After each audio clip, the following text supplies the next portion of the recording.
And I actually watch a lot of your videos all the time.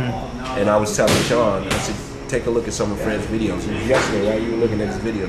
I was telling him to take a look at some of your videos because they're very inspiring and thought-provoking. Is this you too, Ben? Congratulations. No, it's family. You wouldn't? All right, shit. He shot my documentary.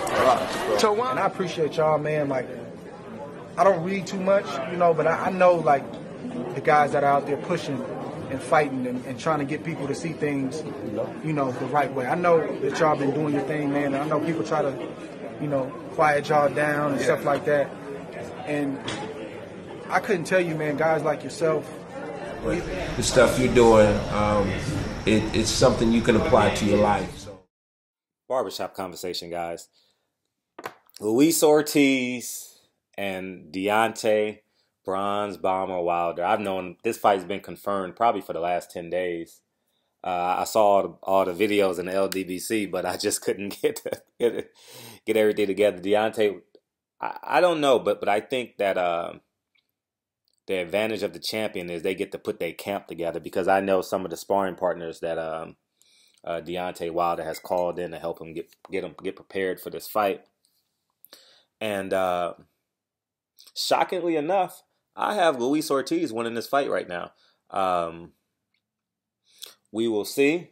I haven't seen Luis Ortiz fight in a while, just like you guys. I can't recall. The last time I was impressed with Luis Ortiz was probably against the Thompson kid, but, you know, that's much about nothing. But he looked terrible against Malik Scott, and he had someone after that, or did he pull out because of injury? I have to look at BoxRec, but my memory's not, I'm drawing a blank right now. But,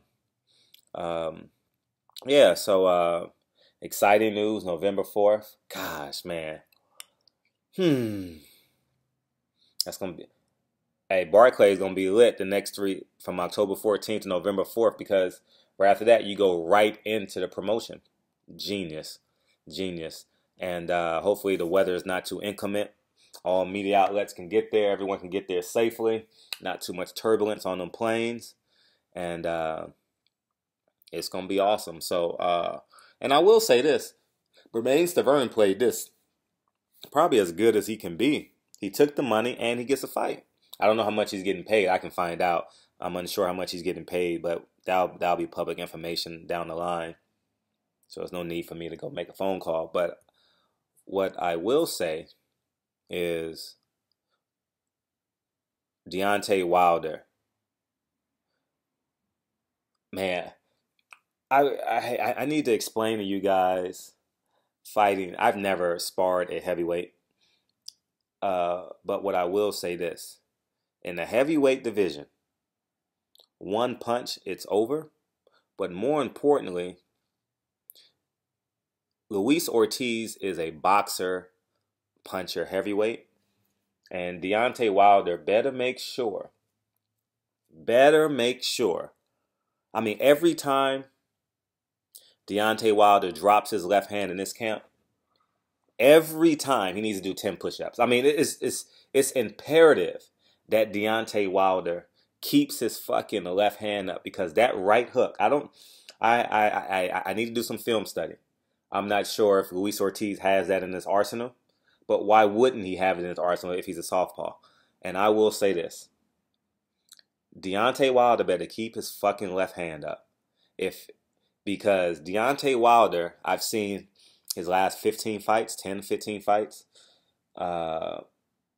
He fights like dudes on the basketball court in the later rounds. If you guys understand what I'm saying, I'm not being annoying. I'm not depicting him right now, but his hands are kind of, I know he's a heavyweight and he's 6'7", so his hands might come low because he's so used to fighting smaller guys.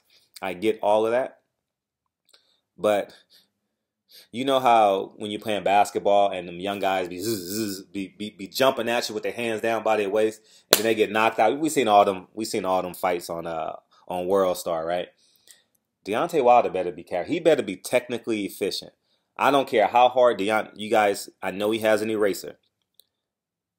But this motherfucker better be technically efficient for this fight. Mark Breland, I believe he's still in his camp, who is probably arguably one of the greatest amateur boxers in one of the greatest American boxers amateur boxers in history better make sure I can't explain it enough, man. And them little ass gloves at them heavyweights, man.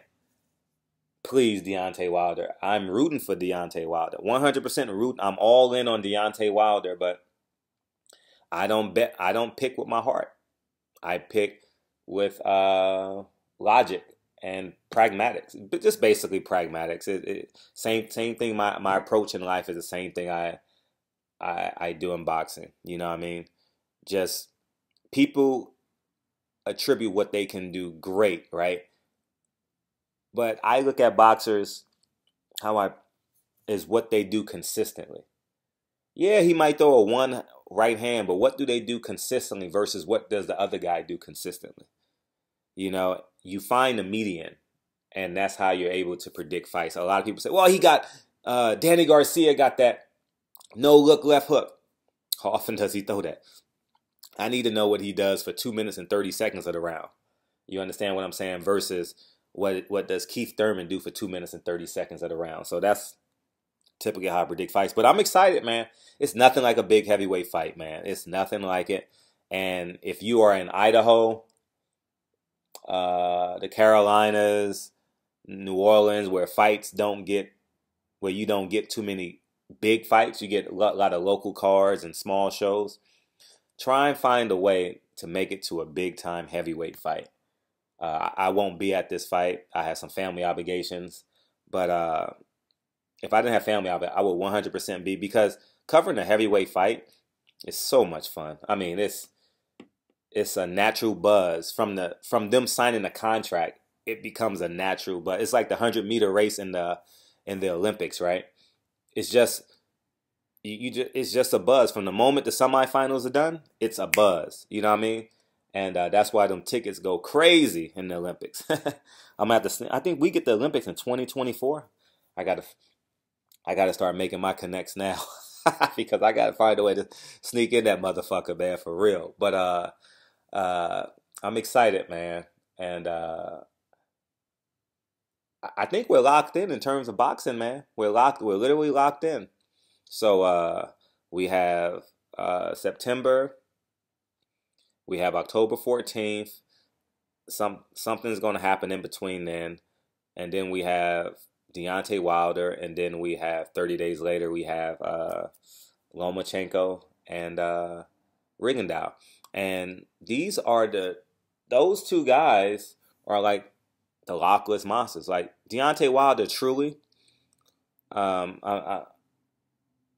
want to know what he's about. He's had one step-up opponent. Not from lack of trying, but just because it just hasn't materialized. And I would consider Bermane Stiverne the only guy that had a legitimate chance at beating him that I've seen over the last 10 or 15 fights. And I'm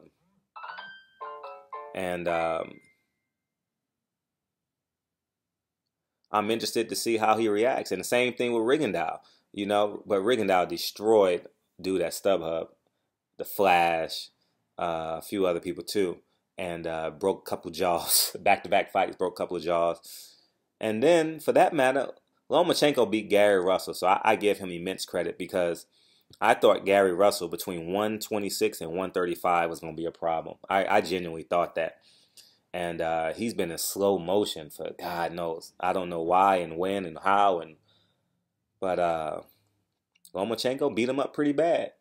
And I believe Lomachenko to be guaranteed money at 130, as I told you guys about 9-10 months ago.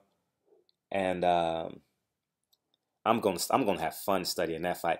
You know, that's one of the few fights where I will literally watch it in slow motion because I think these guys are so great that you got to look at their foot positioning on every punch and comparing.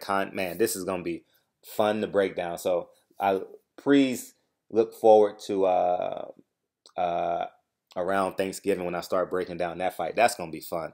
That's gonna be electric. That's a fight where I can sit down and be like, man, I will plan my whole day around that fight. It's one of the, like, literally, from Friday, I'll play, you know what I mean? Because none of my friends are going to be interested in that fight. I hope it's in Vegas. No, it's going to be in New York. But none of my friends will be interested in that fight. I got to convince them to watch the fight, you know. But it's going to be an electric fight. But getting back to why we did this video. Yeah, I've known about this fight. Luis Ortiz, Deontay Wilder, probably for about 10 days or 2 weeks. And fight was pretty much done. They had to secure I believe they had to secure the location.